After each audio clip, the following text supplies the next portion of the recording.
AI 这个东西目前大概可以有2个面向来谈哦。第一个是有关 AI 的误用这个事情哦，就是说我们现在常常会利用 AI 来帮我们解决一些问题嘛哦，我们给它一些我们需要的命令啊，给它一些资源，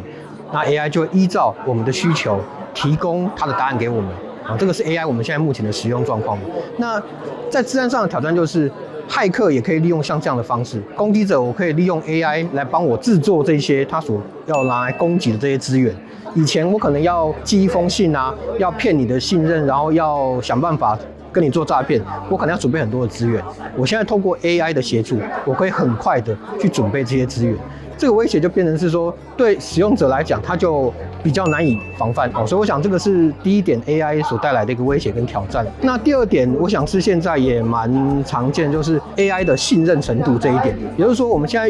会问 AI 这些问题嘛，但是依照我们的这个需求 ，AI 会回答我们问题，但是我们不知道它的答案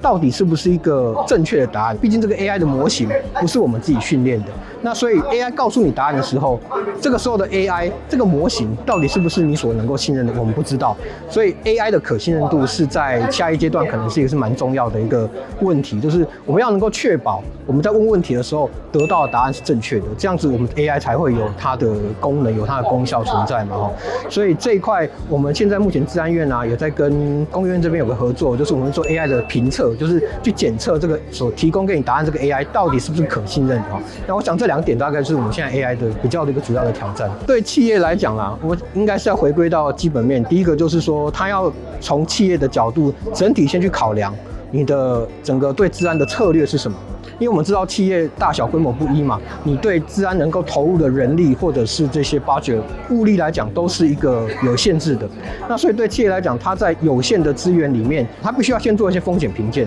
知道哪些部分可能是相对风险性比较高的，它可以在这个有限的资源之内呢，去投入到那个相对风险性比较高的地方，强化它的一个防护，比如说资料的保护啦，或者是整体的系统面还有网络架构面的考量，这个都是我想在企业这块可以在努力去加强，可以减少这些有关治安事件所带来的一些危害。